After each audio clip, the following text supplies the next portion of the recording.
Ndewo, Ụdaume. Mana tupu anyị abanye n'Ụdaume kpọmkwem, ka anyị malitekwa na ntọala abịdị Igbo.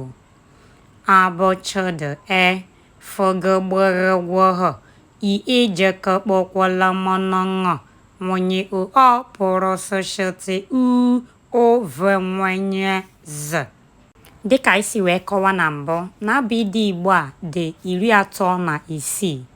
36 wee kewaa ya ụzọ abụọ: mgbochi ume na ụdaume. Matakwa na ndị bụ mgbochi ume bụ bọchọdọfọgọgbọrọgwọhọ jekọkpọkwọla mọnọṅọ nwonye pụrụ sọshọtị venwenye z. Ha dị 28. Ugbu a, ka anyị lebazie anya na nke abụọ ya bụ ụdaume. Ụdaume Igbo, the Igbo vowels. Aha mkpọrụ n'isi ụdaume bụ ụda mkpughe ume. Ụda mkpughe ume. Tupu abịa gbubie ya, anyị wee na-akpọzi ya ụdaume. Ụdaume bụ mkpụrụ edemede ndị anaghị enwe mgbochi nke ume mgbe a na-akpọpụta ha. Ha na-enwe ụda na mkpọpụta ha. Mkpụrụ edemede ụdaume Igbo dị 8. 8. Ha na-aga were were n'ọnụ mgbe a na-akpọpụta ha. Ya ka eji akpọ ya ụda mkpughe ume. Ọzọ, ha na-aga were were n'ọnụ mgbe a na-akpọpụta ha.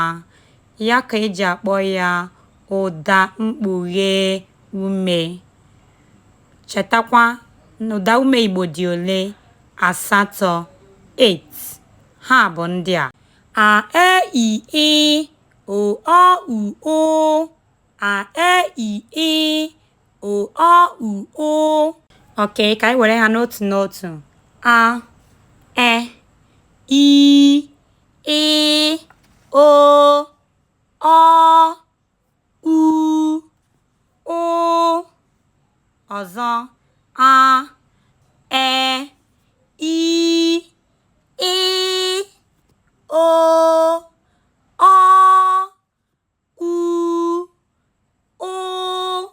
Okay, dịka anyị na-akpọpụta ụdaume ọzọ, achọrọ m ka ị lee ya anya nke ọma ka ị na-ahụ ihe dị iche na mkpọpụta anyị.